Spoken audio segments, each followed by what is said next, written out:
Hello friends, welcome back to our YouTube channel के process technology and project management के इस series में आपका स्वागत है। फ्रेंड्स, आज की इस सीरीज में हम देखेंगे कि एक प्रोजेक्ट को विन करने के लिए क्या-क्या प्रोसेस होते हैं, कौन-कौन से डॉक्यूमेंट क्लाइंट फ्लोट करता है, पब्लिश करता है, क्या क्या बिडिंग क्या होती है और उस बिड को विन करने के लिए प्रोजेक्ट मैनेजमेंट को क्या-क्या डॉक्यूमेंट प्रिपेयर करने पड़ते हैं और कैसे वो होता है। हम इसमें ओवरव्यू लेंगे, जैसे कि आप इसमें देख रहे हैं टर्म्स जो हम यूज कर रहे हैं, इनका हम ओवरव्यू लेंगे और इनके बारे में फिर डिटेल में जानेंगे। तो welcome back to YouTube channel केब्रोसिस टेक्नोलॉजी एंड शुरू करते हैं आज की वीडियो।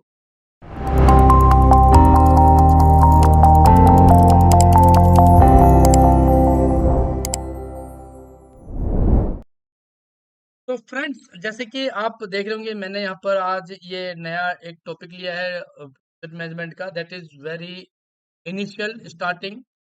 तो मैं यहाँ पर इनको बहुत ज़्यादा डिटेल में नहीं जाऊँगा क्योंकि अदरवाइज़ वीडियो बहुत लंबी हो जाएगी। मैं इसको इंडिविजुअल हर टॉपिक को इंडिविजुअल शेयर भी करेंगे, डिटेल में डिस्कस करूँगा।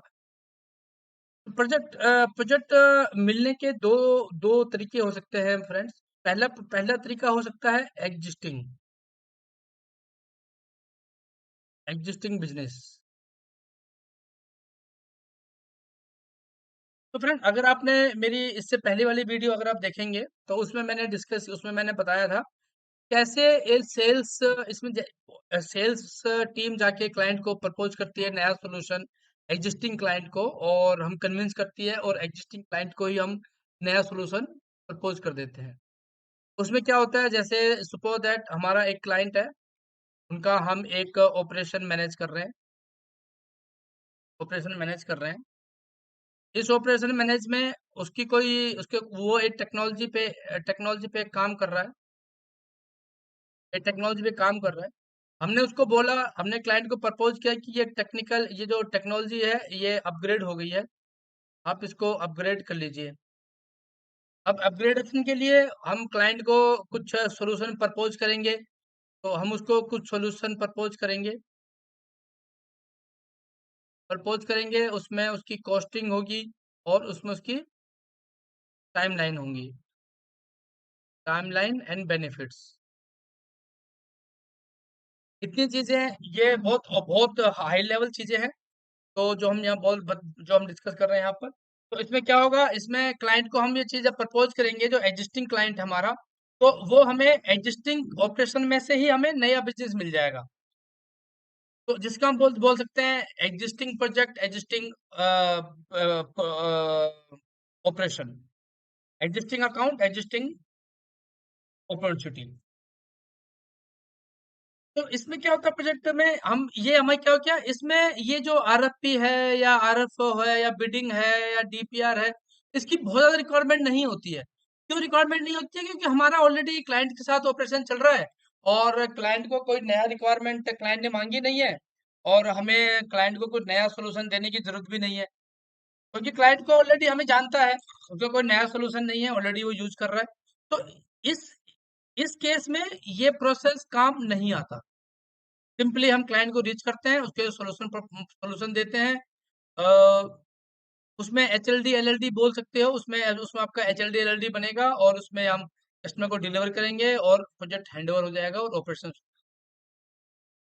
तो अब आप कहोगे कि अगर इसमें यूज नहीं होता तो फिर ये चीजें कहाँ यूज होती हैं, जो इतने सारे टर्म्स है कहाँ यूज होते हैं? ये सारे यूज होते हैं जब हम कोई क्लाइंट और ऑर्गेनाइजेशन या गवर्नमेंट को नया नया प्रोजेक्ट अनाउंस करती है। जब भी कोई प्रोजेक्ट नया अनाउंस करती है तब ये होता है। सपोज दैट, अब मैं यहाँ पे एग्जांपल लेता हूँ, इसमें एक एग्जांपल से आपका समझाएंगे थोड़ा ज्यादा इजी होगा। सपोज दैट क्लाइंट एक गवर्नमेंट ने एक पॉलिसी निकाली है, अ, आधार को मैप करना है राशन कार्ड से। अब इसको आधार को हमें राशन कार्ड से मैप करना है, ताकि जो वन राशन वन नेशन की जो पॉलिसी है उसके थ्रू, या कोई भी एक पॉलिसी हम यूज कर सकते हैं। आधार कार्ड है या आपका कोई ऑथेंटिकेशन का कोई चीज है, या कोई आपको पॉलिसी पेंशन पॉलिसी है, कोई भी पॉलिसी गवर्नमेंट की हो सकती है, प्राइवेट हो सकती है। तो तो गवर्नमेंट ने एक एक प्रपोजल भेजा कि भाई हमें जितने भी हमारे existing existing ration card holder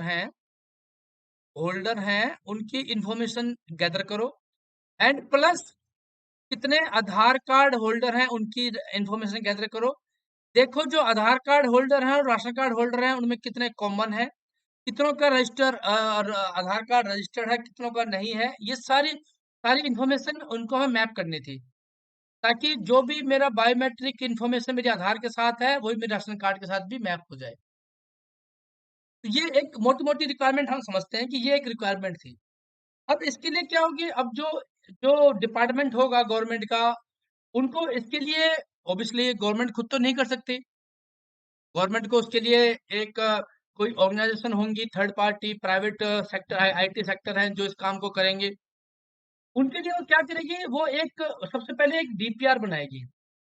DPR होता है डिटेल्ड प्रोजेक्ट रिपोर्ट। मैं यहाँ पर बात करता हूँ डिटेल प्रोजेक्ट रिपोर्ट। इसमें वो इसको डिटेल में मैं हम बाद में डिस्कस करेंगे। एक नई वीडियो बनाऊंगा डीपीआर के लिए डिटेल्ड में, कि क्या क्या हमें टॉपिक होते हैं, कैसे कैसे हम इन्फॉर्मेशन शेयर करते हैं, क्या क्या इन्फॉर्मेशन शेयर करते हैं। बट यहाँ पर हम ओवरव्यू डालेंगे डीपीआर में डिटेल प्रोजेक्ट रिपोर्ट की। इसमें वो सारी जो रिक्वायरमेंट है और प्लस इंफॉर्मेशन जो चाहिए, वो सारा एक ब्लूप्रिंट, जितना भी मेरा रिक्वायरमेंट है प्रोजेक्ट का जो ब्लूप्रिंट है, वो इसमें हम ऑर्गेनाइज जो गवर्नमेंट है उसमें एक कैप्चर कर लेती है, एक ड्राफ्ट बना लेती है। उस ड्राफ्ट के बेस पे फिर हम वेंडर्स को रीच आउट करते हैं। तो इसमें क्या होता है कि कई बार वो थर्ड पार्टी कंसल्टेंसी का यूज करती है, उनको बोलती है हमारी डीपीआर बनाओ। कई बार क्लाइंट खुद डीपीआर बनाता है। अब उसमें जो टर्म्स, अब यहाँ पर मैं बात करता हूँ, सबसे पहला टर्म था मेरा डीपीआर। तो डीपीआर क्या हो गया, एक जो मेरी रिक्वायरमेंट है उसके बेस पे डिटेल प्रोजेक्ट रिपोर्ट क्लाइंट ने बनाई। उस प्रोजेक्ट के बेस पे अब उन्होंने एक, अब उनको यूजर को उनको एक ऐसी आईटी सेक्टर चाहिए, एक वेंडर चाहिए, कॉन्ट्रैक्ट चाहिए जो इसके बिहाफ ये जो मैपिंग वाला काम है ये करे। अब उसके लिए वो क्या करेगा, जो मैं टर्म्स की बात करूंगा यहाँ पर, अब यहाँ पर एक मैं बात करता हूँ सुबह दैट आरएफपी। ठीक है, आरएफपी क्या है, आरएफपी आरएफपी क्या है, इसकी फुल फॉर्म पे अगर मैं बात करूं तो ये है मेरी request for proposal. Request for proposal, request for proposal means client एक आरएफपी रिलीज करता है कि भाई मेरी ये मेरी एक आरएफपी है। कई बार वो आरएफपी बनाने के लिए भी बिडिंग करता है कि कौन मेरी आरएफपी बनाएगा। तो डीपीआर के बेस पे आरएफपी भी क्लाइंट से बनवाने के लिए भी वो प्रोजेक्ट एक दे सकता है, किसी को भी मेरी आरएफपी बना के दो मुझे डीपीआर के बेस पे। लेकिन आरएफपी बनने के बाद फिर वो एक टेंडरिंग करता है, बिडिंग करता है, एक प्रोसेस आरएफपी को रिलीज करता है कि भाई मेरा ये रिक्वायरमेंट है, ये मेरी सॉल्यूशन है। डीपीआर के बेस पे आरएफपी बन गई। आरएफपी के बेस पे वो सॉल्यूशन के लिए एक टेंडर को इनवाइट करते हैं, वेंडर्स को इनवाइट करते हैं, कॉन्ट्रैक्ट को इनवाइट करते हैं कि ये मेरी रिक्वायरमेंट है। इसको करने के लिए आप अपने अपने प्रपोजल सबमिट करो कि ये कैसे होगा। रिक्वेस्ट फॉर प्रपोजल कैसे होगा, उसमें क्या कॉस्ट लगेगी, कितने टाइमिंग लगेगी, क्या टेक्नोलॉजी यूज करेंगे, कैसे होगा, अगले 5 साल का 10 साल का कैसे होगा, कितने सर्वर लगेंगे, वो सब इंफॉर्मेशन आप मुझे प्रपोजल दो। That is called RFP. Client एक वेंडर से प्रपोजल मांगती है, that is called RFP. DPR समझ गए, आरएफपी समझ गए। अब है आरएफआई। आरएफआई क्या होती है, आरएफआई का हम इस सारे टॉपिक हम डिटेल में समझेंगे। यहाँ पर वीडियो पे इतना लंबा वीडियो बनाने का कोई मतलब नहीं है, बहुत लंबी वीडियो हो जाएगी, इसलिए मैं अभी ओवरव्यू ले रहे हैं। पूरा एक एक टॉपिक हम डिटेल में जानेंगे इसको। अब मैं अगले टॉपिक की बात करता हूँ, आरएफआई। आरएफआई मतलब रिक्वेस्ट फॉर इंफॉर्मेशन। रिक्वेस्ट